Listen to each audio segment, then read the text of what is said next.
handle the truth.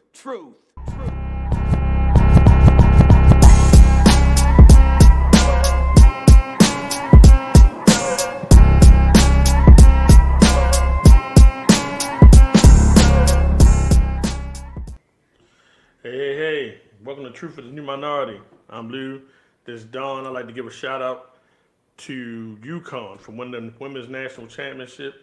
And I'd like to shout out to South Carolina for putting with their best foot forward, because we know she did it without any star players, but they came up short, and everybody deserves it. You make it to the championship, it's a win.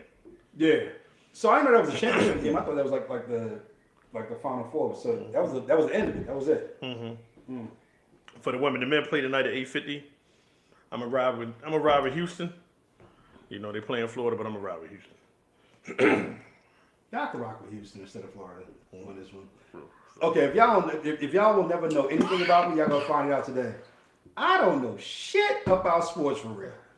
I could muddle my way through that shit, but I don't know a whole lot about sports. This dude's terrible. With the I'm sports. not a sports dude. He's terrible. He's freaking terrible. Well, it is what it is, and he's terrible. I'm gonna talk about. You know what he's good at? DJing. Abso-freaking-lutely. I'm learning stuff every day from him how to, because I like music. First of all, in my opinion, to be a good DJ or great DJ, your affinity for music has to be above on. You don't have one genre, you don't have one style. You just got to be a DJ. But me personally, I don't go above 2000 because that ain't my genre. And I'm not a party DJ, so I do it for my love. So I'm good with it. Most of the people of my age like what I do. So in this day and age, honestly, all you really have to do, now there's some people who still scratch. Shout out to all my scratch DJs. Then you got your blend DJs, so shout out to them too, you know what I'm saying? I'm a blend DJ, you know what I'm saying? I'm not a big scratch DJ, but I do like to blend. Whenever I hear a song, I'm thinking of 50 different beats that can go with it.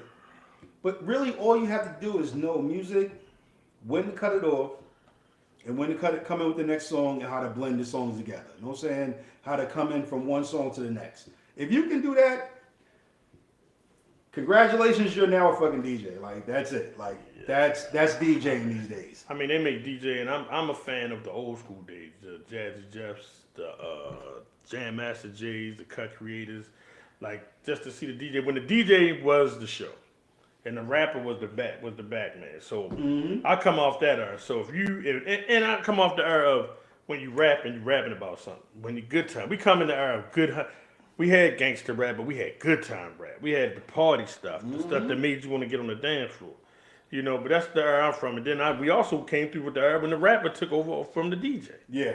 So we've seen it go both ways. But we know that scratch contest still exists. And guess what? Overseas is where it's crazy that it's not here.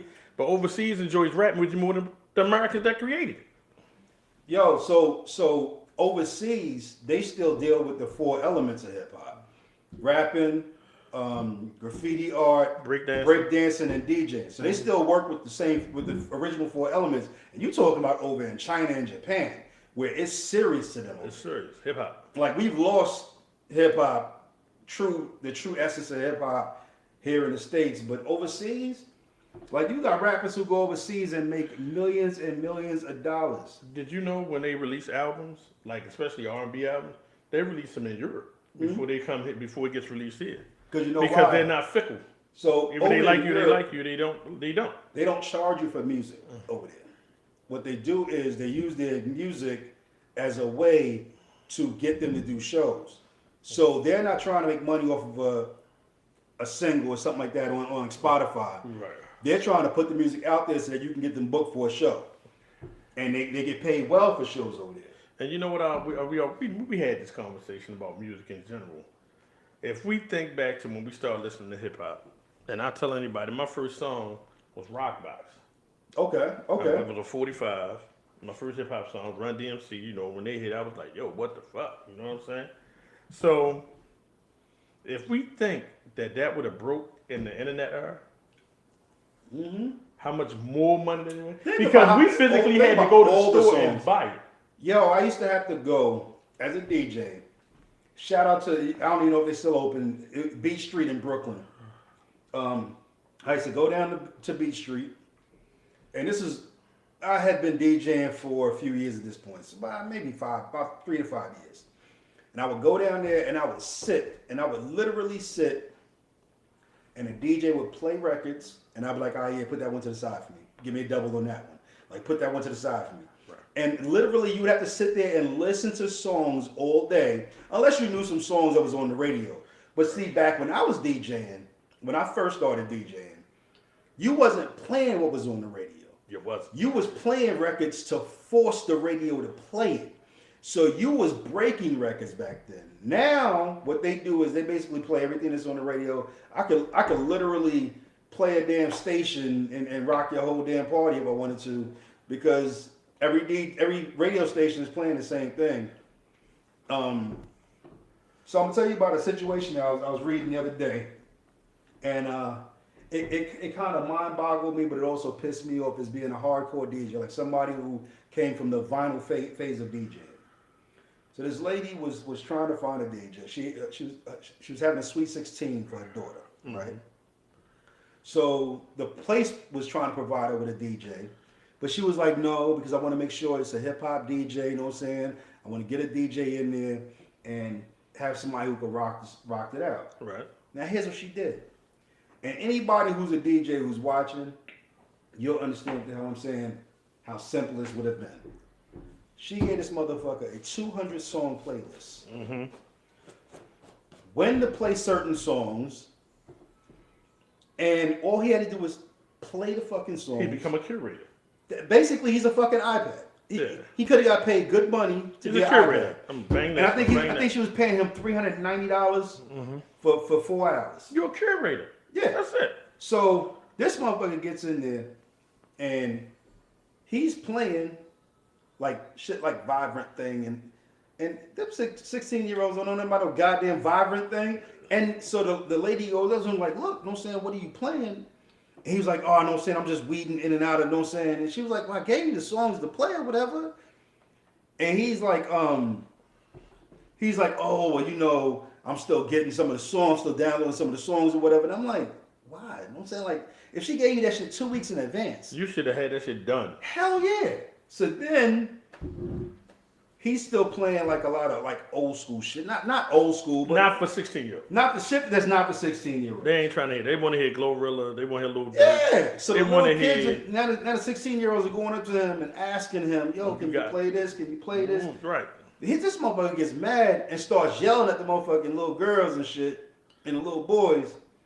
Tell them to get the hell away. Then this motherfucker gets to the point where he goes, yo, if you can do it, you go ahead and DJ, and sits down. So she's like, you know what I'm saying, yo, what are you doing? Like, why are you not playing what I asked you to play? So, and this is where, you know what I'm saying, like my wife, she makes a valid point on this. So when her husband got there, and she told her husband what was going on, he approached him on it. You gotta do some G in. You know what I'm saying? So now he had to G check him real quick, like, yo, you gonna do what you getting paid for, or you're not gonna get paid. Right. So he was like, oh no, now he copping please. So as a DJ, first of all, I would rather DJ off the cuff, but that's if I'm DJing a genre that I know. Like if I'm DJing old school hip hop or reggae, or even R&B, old school R&B, I know what to play. I know how to play it. I don't need you to give me a playlist. But if you want me to DJ some of this new shit, anything from fucking probably 2015 on up, I don't know none of that. I might have 2 or 3 songs in my mental arsenal. Other than that, yeah, I'm gonna ask you for a playlist because I don't know none of that. Yeah, we can rock with it. I'm gonna make sure you get everything you want out of it. Then he was playing the whole damn song. So first of all, and this is you're getting into DJing. So one of the things about DJing now, well, not even now, probably within the last 20 years, honestly, you don't play the whole song. You know what I'm saying? You Just play when about you're the first minute and a half, or maybe up until the first chorus, or if there's a hot spot of the song, you know what I'm saying? You might play it up until then, but then you switching it off and you going to the next song. But that's why she gave him 200 songs. You know what I'm saying? That's why she gave him the amount of money and the amount of music so that he can do because that. she know he's only going to play a portion of each song and then move on to the next one. Right. A portion and move on to 200 songs. Somebody gave me a 200 song. First of all, I'm gonna charge you out the ass like a stripper because that's 200 songs I gotta download. I ain't got none of that shit on my damn hard drive. No, now I might. Nope, ain't got none of that shit. I was about to say I might have a few of them. I ain't really got none on the hard drive. Then so it opened up a discussion about real DJs and these cats that just get equipment and now they think I'm a DJ. Just because you got equipment doesn't make you a DJ. You know what I'm saying? What makes you a DJ is your knowledge of music and knowing how to read a room. Right. You know what I'm saying? That's the most important thing. And that's what we do when I'm doing what I'm doing. I'll be like, all right, let me feel it out. Because my thing is always, if I'm in there and we got a lot of women, but we got a lot of women that are hip hop heads too, but it's some women, so you got to float the music in and out. So I give you a little bit of hip hop and I come back with some old school, some R&B, because I gotta juggle the room. You know what I'm saying? It's about juggling the room. I got to get this person what they want, but I'm not going to appease one individual. It's not going to happen. No, you have to. I'm appease the masses. Yeah, you know what I'm saying? But wherever we rocking to, who's there, and especially if the person I'm saying, hey, she said I want hip hop from this time to this time, old school. The genre I want. We don't want to hear none of the new stuff. We want to hear the classic stuff, like from back. Maybe 2000, 2005 back. We looking for that. We checking for that good stuff. We don't want to hear the Glorillaz and the girls degrading themselves. That ain't what we. Not saying that they're not good artists. You know what I'm saying? But that ain't us. But that's just not. You know what I'm saying? At 51, that's just not my bag. You know what I'm saying? It'll fuck you up when you come in and you hear a 50-year-old lady. Not saying that you can like what you like. And you want to hear Glorilla or you want to hear Sexy Red and stuff. What the fuck feels like? So every now and then, so first of all, I mean the beats might be high, but I don't want to hear nothing she got to say. What you have to understand about music. So sometimes a song might touch somebody, and it may not even be a genre they normally listen to. It may not be so it might be one of those new songs, like a Glorilla or Cardi B or something. You know what I'm saying? I like Cardi, but it's a song that really grabs somebody, and yeah, you might have an old head that might come in and be like, "Yo, you got that Cardi B or whatever." You know what I'm saying? I want to hear that. That's my joint. Let me tell you, I was DJing at a club one night, and nobody was really in the club. Like the club was empty. Mm-hmm. And I'm looking at the promoter, and I'm like, "Yo, I don't give a fuck if it's 5 people or 500 people. I'm a DJ, and you're gonna pay me what I plan on getting paid to DJ." Mm-hmm. First of all, club DJs don't get. Well, where I was at, club DJs didn't make a whole lot of fucking money. Okay. So it was scraps anyway. But I'm like, "Yo, you gonna pay me one way or the other?" So he's like, "Oh, no saying I ain't making no money at the door." It ain't got nothing to do with me. It's not my problem. I'm up here. I'm playing music. Did you see me stop playing music because ain't nobody in here? No. I'm just playing more to what I like at this point. I go in like when the joint slow down, I'm like, "Damn, yo, we get ready to go in." She's like, "How do you?" That's when I go into the crates. That's when that's when I dig in. I'm like, I know enough music that I can play all female rap artists for like a straight hour. Mm-hmm. You see what I'm saying? Or I can play all this for a straight hour. I'll dig in. So you know what I'm saying? And make it then but somebody come in and be like, "All right, let me flip it a little bit." But then we might get some NWA in the middle of that because we in there. It's us. It's 4 of us in there, and we might be in there rocking. And I said, a party ain't numbers. A party is a few people having a good fucking time. Mm-hmm. I was like, we go in there and have a blast with 7, 8 people, and they were like, "Yo, throw that on." Yeah. So the fewer people. Even though, I'm saying, like, honestly, the promoter wants to, because he gets paid at the door. Mm-hmm. So the promoter wants to pack the party in. But I've had parties where it was maybe 30 people in the whole spot. You rocked it out. And I took that shit straight old school, because it was 30 people around my age range. I took that shit straight old school. I was only playing like maybe at best a minute of each song. And it was like, "Oh, yeah, I remember that. Oh." I'm talking about Pee-wee dance and all kind of shit like that. But so this night, because he wasn't making no money, so now he's sitting outside trying to hustle people in. You know what I'm saying? He's sitting outside the club trying to hustle people into the club. Whole group of people coming up the motherfucking sidewalk. He's like, "I'm gonna get them in." I had put on a long mix, and I was standing outside with him. You know what I'm saying? I just doing a long mix. Ain't nobody in the fucking club anyway. Because I make long mixes for either while I'm setting up my equipment, or you going back, or while I'm you know what I'm saying, to start off, while I'm the DJ while I'm starting off. Mm-hmm. So like for the first 25, 35 minutes, it's a long mix. So I got throwing a long mix. I'm standing outside with him smoking a cigarette. We see this whole group of people coming up. Most of them white people. And he's like, oh, you know what I'm saying? You can come in, you know what I'm saying? Yo, we got a half price at the door, you know what I'm saying? Instead of, because it was $10 at the door. He was like, nah, we just going to do it. $5 a piece. Y'all can come in, y'all can party. This motherfucker's from the NRA convention was in town. I'm looking at this motherfucker like, what the fuck makes you think I got that music that they gonna want to hear? They don't. You know what the fuck they wanted to hear? The most hardcore fucking hip hop. They wanted to hear "Fuck the Police." Yeah. Too Short. They come up to me asking me for shit, and I'm like, yo, I got that. But I was blown the fuck away. Why? I'm like, yo, why? Like the shit that they were asking for. They was asking for Ice-T, Cop Killer, and all that shit. I'm like, yo, I got that. So I got y'all. So what? The Caucasian people drive the music.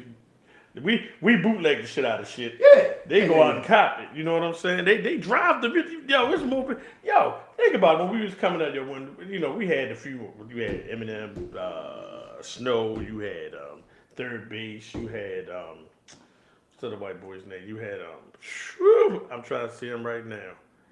Ah, damn. Third Base. Vanilla Ice. Everlast. Yeah. I forgot all about Everlast. Oh, the few dudes, you know what I'm saying? There's a few dudes around there that got accepted into the game. You feel what I'm saying? But I was like, that was like, but we created something that they like. Mm-hmm.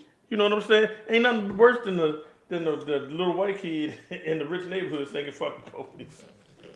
Or calling each other niggas. And shit, like, what are y'all doing? Wait a minute, that ain't y'all. So Third Base said something. I was watching them on shout out to Drink Champs. I was watching them on Drink Champs. And Beastie Boys. Beastie Boys, The Beastie Boys, legendary group. That's my group. So Third Base was basically saying that somebody took one of the promoters basically told him in a roundabout way, only one white one at a time. And he said that was his introduction to, oh shit, this is what black people go through. You know what I'm saying? Hey. When they go into different places and they're like, oh no, only one black millionaire at a time. He was like, yo, they actually, in so many words, they told him, only one white one at a time. And at that time, the Beastie Boys was phasing out. So they were, and Snow jumped in. Not Snow, I'm sorry. Vanilla Ice jumped in. Doom, doom, doom, doom, doom. So they came in on the cusp of Vanilla Ice, and it was hard for them to break through because Vanilla Ice had that one popping song. You know what I'm saying? Ice, Ice Baby. Yeah, that was it. So since that was the only thing he really put out that really grabbed everybody's attention, that's when they were able to cruise on in, and that's when they were able to come through with Gas Face. No, the name of the album on the Gas was the Cactus album. Mm-hmm. So yeah, it was hot. It was hot. It was what it was. But let's switch gears here for the DJ Fantastic. Yeah, man. That was a good walk down memory lane, man. I love talking about DJs. Hey, man, the music is what I live and live. Let's talk about Keeping Up with the Joneses. Yeah. All right, so you gonna explain what Keeping Up with the Joneses mean, or just gonna jump it out? Let's explain to the people. I'm sure everybody has heard the phrase or the slogan, Keeping Up with the Joneses. And that's basically where you see somebody and they're doing something or they have something, and you go out and buy it just on the strength of the fact that they have it. No matter how much it's going to break you to buy or own what they have, you're going to go out and do it just because they have it. So it's a really bad thing to try to keep up with the Joneses. It is, and unfortunately, we came up in an era with impression, being impressed by somebody. It's not till you get older that kids, we kids at that time, like you see the rappers, they rocking the Dookie ropes, the 8-ball jackets or the starter coats, that's when we coming up. But then as you got older, until you grow up mentally, you see the dudes riding around in the nice whips. Your job status might not say nice whip. His job, and honestly, some of these dudes out here fronting. Let's be real. They got a $70,000 car and $10 worth of gas in the bitch and can't afford to fix it. Let's be real. Facts. You Facts. know? Facts. You know what I'm saying? Because we come up in a day where if you didn't have a car, your chick level was low. You feel what I'm saying? But not if you grew up in New York, because ain't nobody have a car. There, everybody caught the subway. No, if you didn't have a car in New York, as easy as it was to get around, chicks wasn't fucking with you, yo. Your chick level. Yo, I remember chicks were getting a hoopty before they go get on the train with you. I remember when I got to high school, yo. You know how you sit. I remember growing up on Hilton Street, Baltimore, and it's a main drag. All I can remember, I wasn't old enough to drive a goddamn thing, but all I know, I wanted a 4Runner, a Pathfinder, or a Cressida, or a Maxima, or a twin turbo 300 anniversary edition. One more, Toyota Supra. So, because you would hear these trucks coming up the street, getting it, boom, boom, systems was loud.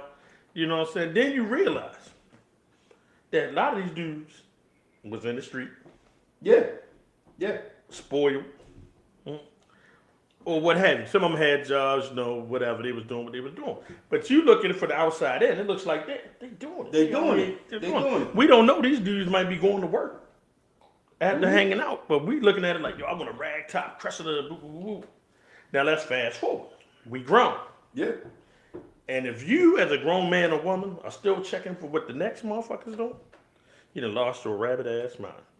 So the biggest thing, and I'm gonna go back to how I made all my mistakes, because that shit caused all my motherfucking mistakes in life. Seeing what somebody else got, trying to figure out how I could get it, caused a lot of mistakes in life. As an adult, if you have not learned to live within your means, and what I mean by that is, okay, if you got a motherfucking, let's say you got a $60,000 a year job. Live within that 60,000. As a matter of fact, you should be living in a like you 30,000. got 40,000. 30 to 40. Like you got a $40,000 a year job, and you should be banking some money. Don't go out and buy fucking BMWs and shit like that. Because first of all, if you make $60,000 a year, you cannot afford the upkeep on a fucking BMW. I don't give a fuck what the hell you think. You can, unless you just manage your money super well, and you live in apartment rich but car poor. You cannot afford. Living home with your mama. Oh yeah. If you live at home with your mom, you can do what the fuck you want. Or your parents. You can go ahead and that get means your M3 you bought. BMW. You know what I'm saying? You good. But if you pay bills like every day, motherfucker, because right now the average rent to live decent, about $1,500. At least $1,500. So you multiply that $1,500 times 12 months. That's what? You know what I'm saying? So you're right. Okay, so let's break down bills. Average grown up, and I ain't talking about 20 years old still living with your mom. We talk about grown. Enjoy that shit while it lasts. Don't piss off mom. Don't piss off pops. Don't do nothing to piss on the house. Hell no. I wish I could go back to my mama's house right now, but listen. God rest her soul. I'd be living in the basement like a motherfucker. Hell yeah. And enjoying life. I probably would have never fucking got married. But these bills life is lifing out this bitch. Especially now. So you figure $1,500 for rent. Right. If you're living by yourself, let's call it about $250 grocery bill, because you ain't really buying a whole lot of groceries. Yeah, when I was single, I said shit. I had more empty pizza boxes and Yakimi boxes in my refrigerator than anything. But so the out bill is bananas. Eat out budget. I had one of my partners. His eat out budget was about $3,000 a motherfucking month. Yo, son. Everything that nigga did was restaurants. Everything he did was restaurants. He ain't cooked shit. That nigga had one pan in his fucking house and one plate. And I said, yo, what do you do when the girls come through? He's like, yo, I order some shit from the fucking restaurant. I ain't cooking shit. But if you got money like that, he was also making $100,000 down south. So he had money to fucking blow like that. If you on the East Coast, shit. I'm gonna tell you a true story. I had the RL that just came out. I had a 9.6. I had a decent job. Was I making the money I was supposed to make? Nah, I ain't see it yet. But I was still single. I had one kid, so I could afford to play with the money. And I, go through credit union every 2 weeks. Blah. I had it. I'm watching homeboys work. They flipping cars. Mm-hmm. You know what I'm saying? I said, fuck this. I'm tired of this car. I had 100,000 miles on it. I probably had another 100,000 to get out of it. But it had sheepskins. You know the shit. Yeah. Nigga shit. So back in the sheepskin days. So then we jump out there. I buy an Audi. Man, when I tell you that was the fucking worst move I ever fucking made in my motherfucking life. Let me tell you An that. Audi taught to me I was not a big boy yet. It grew me up. That goddamn the maintenance on the fucking Audi. Nigga. It grew me up. Needless to say, I was drunk one night and fucking ripped the transmission out of it. Ooh. I went back, left that bitch on the side, went to the auction, got me a Honda Accord until I finished paying it off. And then I said, nah, we can't do them exotics no more. And I don't even call that's an exotic. Back then, I'm probably 27, 28. I'm a good age. It's an exotic. It's a foreign car, and it's a foreign car that's gonna cost you. I went back and bought me an Acura CLS type coupe. Never had a problem out of it. Man, let me tell you. So, watching the big boys, you know what I'm saying? I'm on the block. I'm watching the big boys. The big boys is coming through and the act legends and all that shit. And I'm looking at them like, yo, I'm trying to get on. I'm trying to. So, hung out with the big boys. They taught me how to get some dough. Now, I am 13, 14 years old. And you trying to get money. I ain't even got a license. Went out, spent $4,500 at the time. So $4,500 back then to $4,500 now is totally different. $4,500 back then bought me a Maxima, square body. So I get the Maxima. Bought it from a little, Yo now. Joe Blow car lot. Yeah. He living illegal, so he don't give a damn what the hell you do, how you got the money. Had a Volkswagen Rabbit motor. Nah, so the Max was straight. Right. But then, he gave me the temporary tags. No insurance. And told me, go ahead and get your insurance, get the tags and all that shit. Got me 18. I ain't got a license. So how the fuck? So then, so back in the day, they used to have spots where you can get fake, you could buy fake insurance. It'll still get uploaded to the system though. But it was fake insurance. Like your car really wasn't insured. It was fake insurance. So I had the car for about 6 months. I couldn't even bring the car home. Oh, you ain't bringing that home? I can't even bring it home because now the parents gonna ask questions. Where the fuck you get money from? So I had to park the car 6 blocks, 5 blocks away, and walk home every day. So then one day, somebody stole it. No, crashed the shit. Hit a fucking light pole. It was working just good enough for me to get the fuck away from there so the fucking cops don't come. Now I gotta figure out how to get the fucking car fixed. I ain't got no insurance. Ain't no fucking insurance. I couldn't even say somebody hit me and use insurance to get it fixed. I had to spend another $3,000 to get the fucking car fixed. Because nobody told me that fixing a car for $3,000, you only paid $4,500 for. That was stupid. Stupid as a motherfucker. Yeah, you should have went and bought another car. But the chicks was fucking digging the Max. Man, I finally got caught up. The fucking cops pulled me over, realized the insurance. I guess the insurance Janky company, promotion. Yeah, it wasn't in business no more. So cops was like, they took my damn plates off the car. They told me I had to park my shit, abandoned, and leave it there until I can get it towed. Man, I came back about 2.5 hours later. I went and got it. I sold that car for, I think, $500, man. So I put $7,500 into a car that I sold for $500. If that ain't hustling backwards, I don't know what the fuck it is. All I'm gonna say about keeping up with the Joneses: stay within your means. Stay on your level. If somebody else got a big house, you don't know what they got going on. Cause they may be living from pillow to post. Cause I know some homeboys. They got big houses, and all they got, that's all they got. They house, we call it house poor. House poor. Daddy, I want to take trips. I want to enjoy life out here. So me trying to keep up with you rocking Gucci, I'm rocking Levi's. I'm sorry. Because I like Old Navy. I'm sorry. So when you see what somebody else is doing or what somebody else has, you don't know what comes along with what they got. Right. So first of all, the bigger the house, the bigger it's going to take you to heat and the electricity on it. You know what I'm saying? So you got a 5-bedroom house. It may be only 2 of y'all in the motherfucker. So you got three rooms that's not being used. But guess what? When the heat circulates, it's still hitting those rooms. So now You got the heat and electricity. You don't know what it costs for them to keep that clean. You know what I'm saying? To keep the house under control. You don't know what somebody else, as Jay-Z said, you know what I'm saying? Yeah, I make more, I got more, but now I gotta buy a bigger plate and more baggies. You know what I'm saying? Like, you gotta learn that when you see somebody with something, the more they got, the more that goes along with it. And a lot of people are credit rich, but financially poor. Yeah, credit cards float a lot of these people out here. Hell yeah. Good credit is a good thing to have, but it's a lot of people living on credit cards. But I tell it like this: best line I've ever had. What you eat don't make me shit. Exactly. And that's it. I mean, you know, it's okay to admire, but you gotta understand some things. You gotta stay within your financial realm to be secure in your life. I mean, I wish us men, we can't afford to buy cheap clothes. Let's get it. Let's chill right here. We can't buy cheap clothes. And I don't mean go out and buy Gucci. I mean, like, we need Levi's, we need Old Navy, we need whatever. We need good jeans, because good jeans cheap jeans look like shit on you. It does. Let's be real. I'm not a true religion fan. I like Nautica. You know what I'm saying? I love Nautica. I think Nautica run the people. You can call me a clown. You can call me whatever. I'm not a Jordan fan. My man's a Jordan fan. I'm a Vapor Max 270. Whatever make my fucking feet feel good.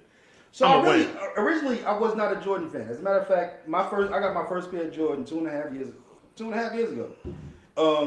My wife is kind of a sneakerhead. You know what I'm saying? And when me and her got together, I was a Timberland dude. You know what I'm saying? I was a straight Timberlands all year long. I would rock Timberlands in the summertime with shorts, Timberlands in the wintertime, Timberlands and polo boots. That was my shit. And when me and her got together, she was like, "What you mean you don't have no Jordans?" And I was like, "No, I'm not a real big Jordan head. Don't say that's not my bag. You know." She bought my first pair of Jordans, and when I tell you I've been addicted ever since. I think I got like 16 pairs of fucking Jordans upstairs now. So in 2.5 years, I bought 16 pairs of Jordans. Give me Vapor Max, Zooms. I'm gonna throw a few. I like Forums, Adidas Forums. I got 2 pair of those. I know I do. Now I'm looking for a pair of white on whites. That I'm looking for them, and then a pair of silver on whites.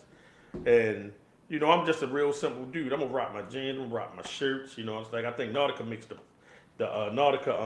polos, but they golf shirts. Yeah, they the golf. They the real nice. I like the nice material. Or I'm going to the Brooks Brothers and rock their shirts. Because guess what? Them shirts might be $60, but you're gonna wear them for 60 years. You feel what I'm saying? They hold. So the only time I've ever seen where somebody rich, right, did something based on what somebody else had, right? So, and this was actually a show. I think it was like a car dealership show or something like that, where they were showing how exotic cars get sold. Mm-hmm. So, a lot of people don't realize if you don't already own a Ferrari, you can't buy a Ferrari. Right. You got to be in the club. You have to be in the club already. So, Tommy Hilfiger, right? Yeah. He goes to the Ferrari dealership, mm-hmm. and the car salesman is trying to sell him the Ferrari or whatever, and he's like, did Ralph Lauren come in? Ralph. So he's like, yeah, Ralph came in. He's like, did he buy one? He's like, yeah, he's gonna pick his up next week. He's like, all right, go ahead and start the paperwork on mine. Yeah. So, but you talking about 2 billionaires, like they can really do that. They can play that game. That's why when the rappers and shit would be like, you know what I'm saying, or they bought a Ferrari or whatever, you didn't buy a brand new Ferrari because you didn't own a Ferrari. You know what I'm saying? You can't go and buy a brand new Ferrari if you do not own one already. And they have to allow you into the club. You are not automatically in just because you own one. No. Here's the big caveat. That's why Chris Brown could never own a Ferrari again. You cannot alter that bitch in no way. Oh, that I didn't know. Wait a minute. You cannot alter a Ferrari in no way. If they sold it to you red, it's going to stay red with peanut butter guts and whatever the fuck comes on it. You can't alter it. It's in the contract. Really? Yes. Fuck out of here. That's how they keep their value. Yeah, so whenever you change any high-end car, all those dudes... It's either him or Justin Bieber that did it. I know one of them can't buy them no more. All those cats used to put rims on their Benz. You depreciate the car automatically just by changing the rims out. because it's not the same specs You got to that spec they it out. tested it with. So yeah, it puts a stress on the air ride and all this. I mean, we do stuff. I mean, to each his own. I don't knock that. Whatever you're gonna do, but I definitely, if I pay $235,000, whatever's on that bitch gonna stay on that bitch. I'm not changing nothing. I know we've been on a Jay-Z kick. Remember when he said, I'm grown enough to know what kind of car to drive. No, I'm young enough to know what kind of car to drive, but grown enough not to put rims on it. But he did it. He said, rims, we off that. Tennis, we, what did he say? But at that point, He he, had grown he, up. he don't give a fuck about the value of the car. Like he blowing cars like it's nobody business. But I remember when he bought his first was it a Bentley or a Rolls? I think it was a Rolls. It was a Rolls Silver Shadow. I mean when he got that shit, I'm downtown Manhattan. He pulls up. We see this motherfucking Rolls pull up, clean it in the motherfucking board of hell. This nigga leans I'm up. gonna need some money off that, yo.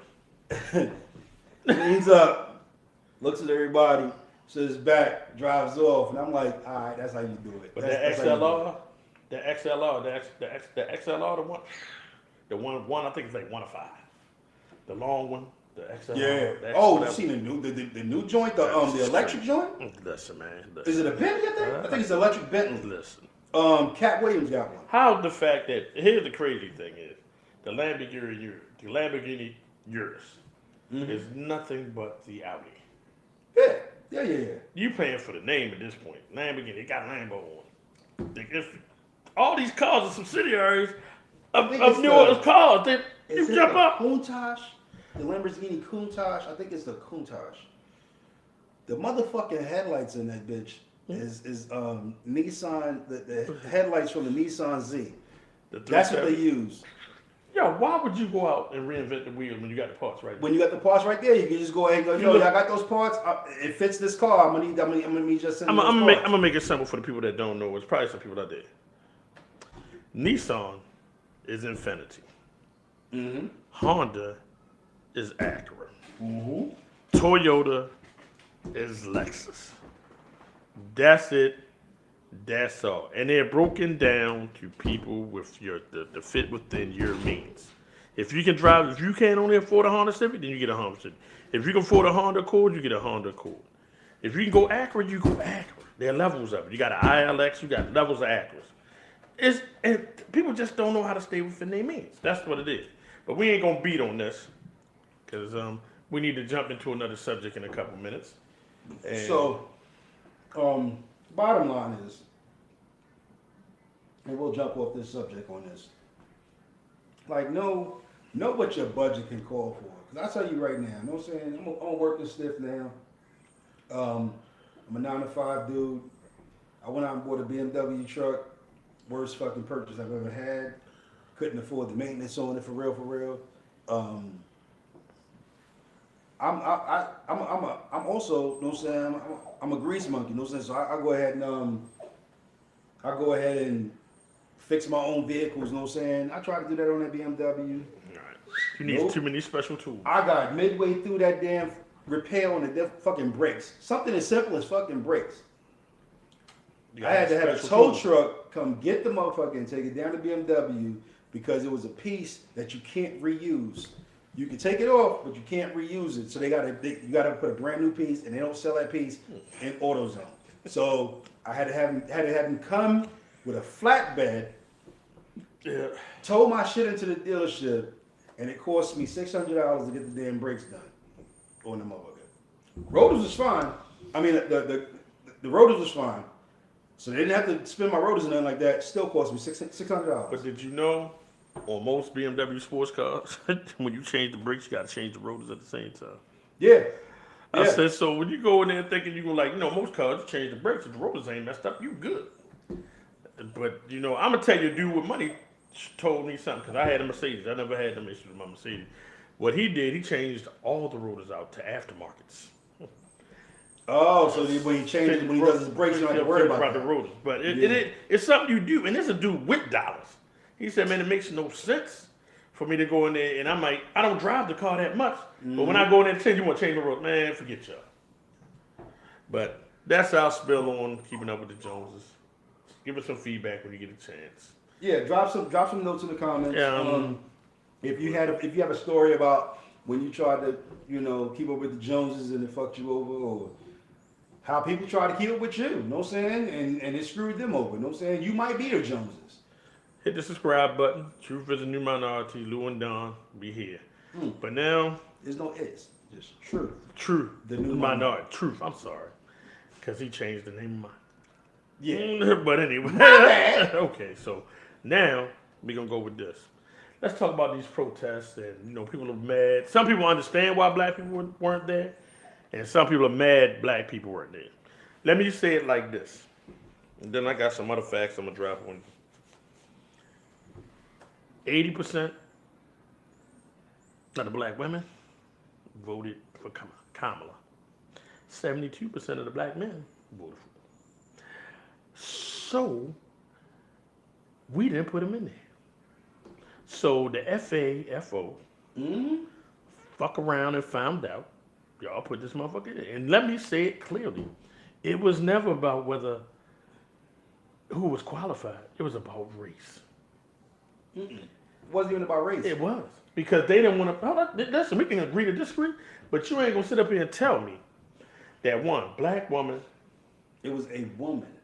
It was race, too. She was black. I'm telling you, listen. And I'm going to give you my side. If that was the case, Hillary would have got it. No, Hillary wasn't She was getting a it. woman. Because Hillary, at that time, it wasn't ready. She wasn't going to get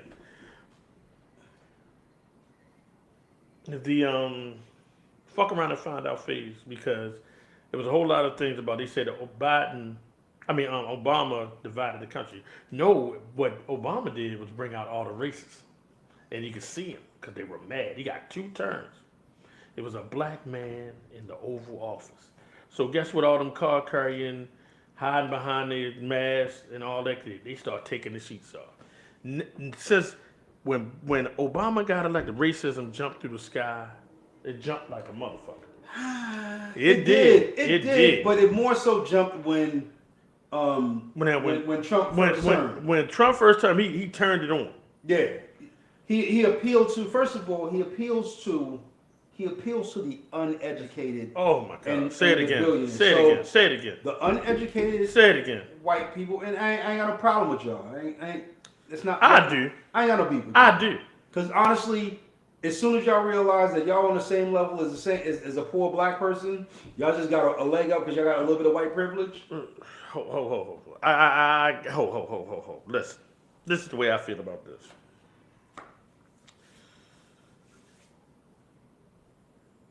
And the lady said it best. The protests were peaceful yesterday, for the most part. They were peaceful. Okay. Across the nation. And somebody made the comment. Let me finish the story. Yeah, because wasn't too many black people there. And I was wondering why. Lady killed it. A white woman cleared it up. Mm-hmm. A white lady cleared it up. She said, you know why they weren't there? Because they've seen this before. And like the numbers dropped out there, y'all voted for them. This is y'all fight this time. And the fact that when we police interact with black people, it's different than the white people. Yeah, they can't do to them what they do to us. They would have brought out the National Guard. They'd have called state of emergency or anything if black people had been there showing up. And we wouldn't have been showing up. We'd have been chilling. But the aggression from the officers would have been different towards us. Because guess what? The last time we protested, water holes, dogs, everything. Went to jail. So it's actually a good thing that we didn't need to.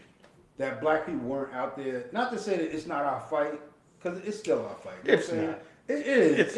Because guess what? I can't see that. Because what he's doing is going to hit low-income white people and low-income black people the same. You know what I'm saying? But how many low-income white people voted for him? But see, right. They're the ones that voted for him, so they're a little more upset because they didn't think that his policies was going to affect them. But it's really affecting them a whole lot more. But here's the thing. It's still going to affect. So this whole, when he was trying to shut down the Department of Education, had he done that, do you know how much? I know what it is.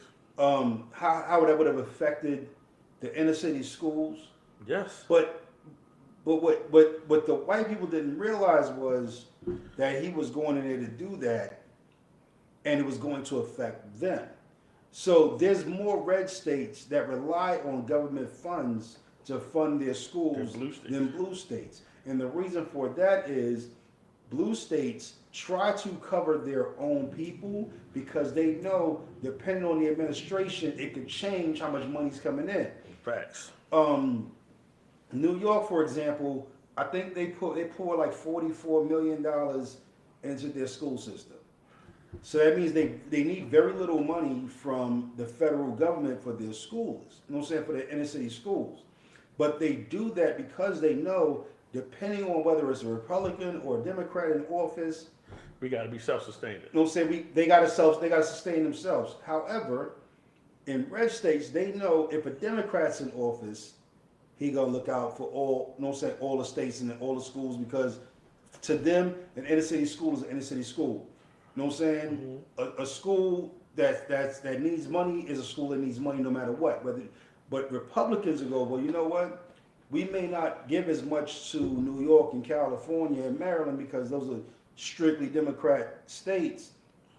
And that's why Donald Trump hates blue states, because he can't really do anything to them. Can't. Because we're self-sustained. And I said, while we're talking about self-sustaining, you know, I don't know if too many people knew this. So a lot of the farmers that are suffering right now are in red states. Because red states and their white farmers, because they got government subsidies. But when you look around and ask the black farmers, they good. You know why they good? Because the government wouldn't give them federal subsidies anyway. So while they watching these white farmers trip, black dudes like, you ain't gonna give us nothing anyway, and we glad we didn't take it, because we got to be self-sufficient. And I'm gonna tie that into something else. Us as a people, that's black people, came here with nothing. So when you turn the corner again, and we going back to what this look like something we already seen. We seen this show.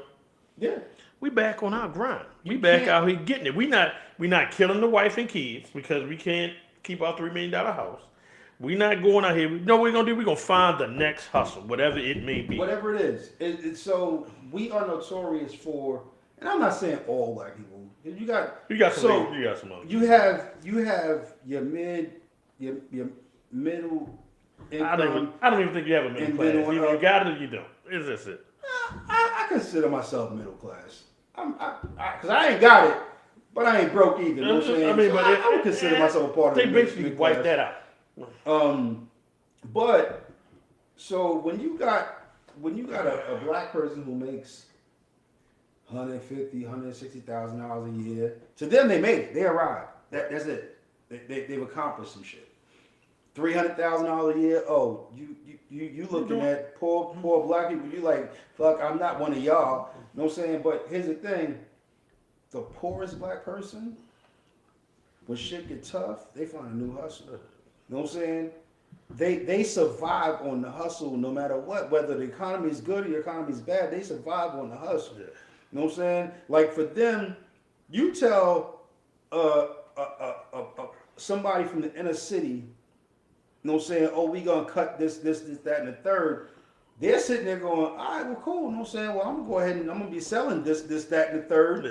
To, you know what I'm saying, to cover what you're not covering. The true hustlers will find a way to make it hustle legitly. A lot of them find legit. Like you said earlier, when you was talking about cats that was flipping cars. You know what I'm saying? We didn't create that shit, but we discovered it, and we was like, yo, you know what? If I could buy a car for $2,000, flip it for $3,000, go back and buy another car for $3,000, flip that for $5,000, I can keep $3,000 as my regular range. Every car is a $2,000 profit for me. And you win. I mean, what I'm saying? Winning. The thing is, and I tell other people like this, it's like, and you know, the tariffs, I said now, for all you Amazon buyers, Shein buyers, and Temu buyers, just to let you know how this works out for y'all what a tariff is.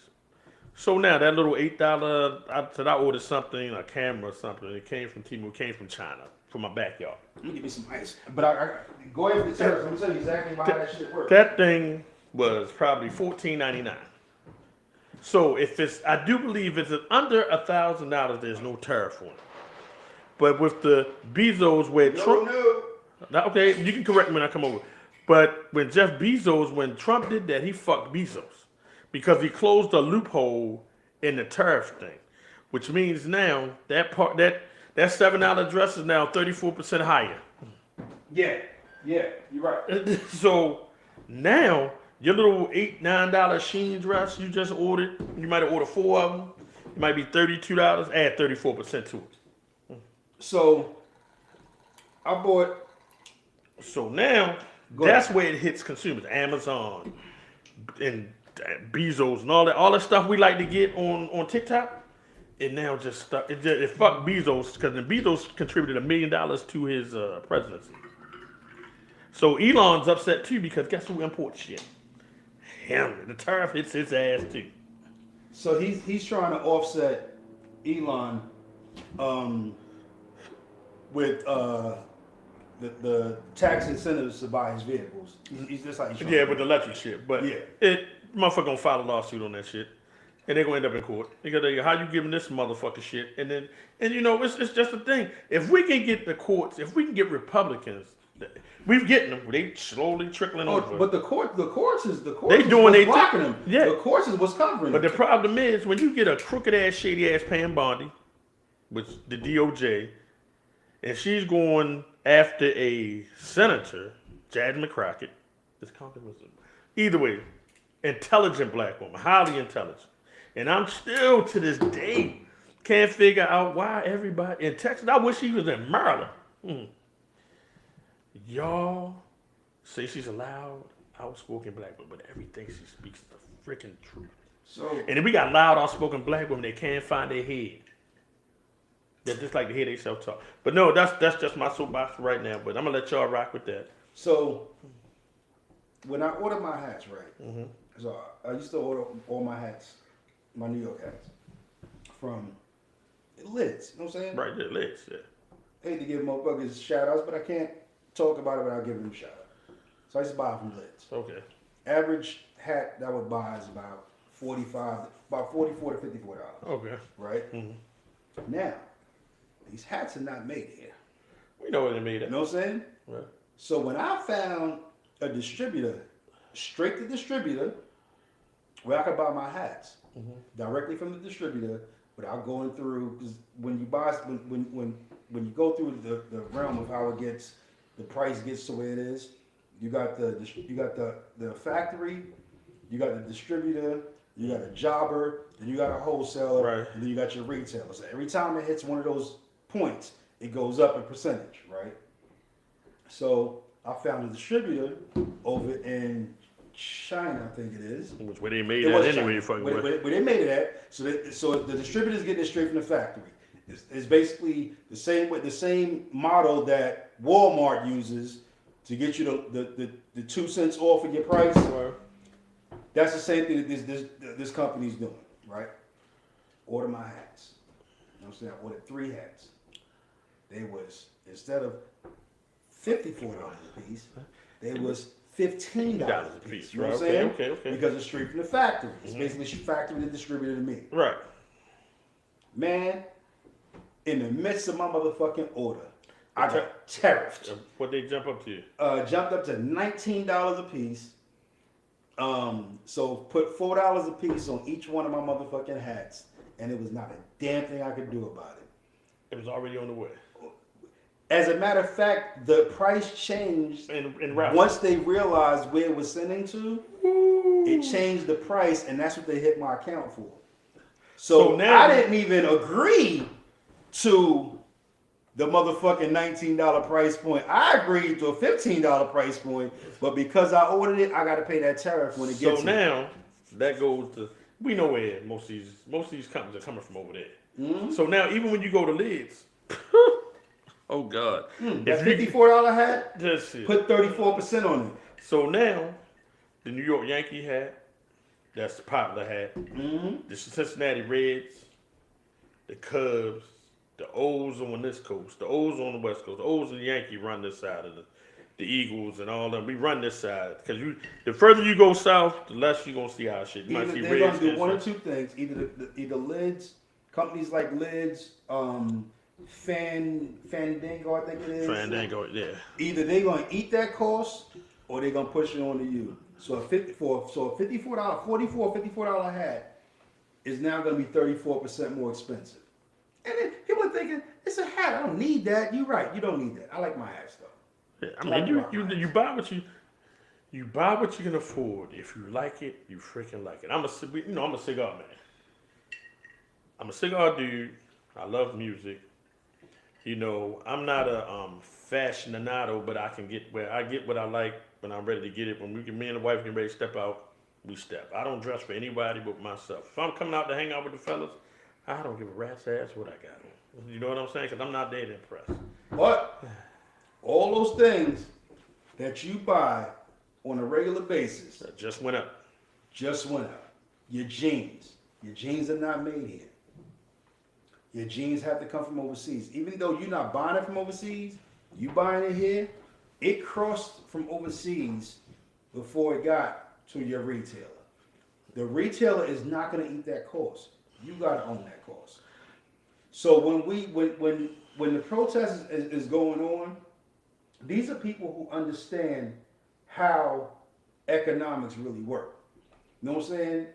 Unfortunately for us, you know what I'm saying, for us, we want something, we go out, we buy it, we don't care how much it costs. As a matter of fact, the crazy thing about our race is the more it costs, the more likely we are to buy it. Stupid as shit. Because the same thing is being made cheaper without the brand on it at the same factory, and they're sending that shit over here to us, and they're going, okay, so this one right here, this is True Religion.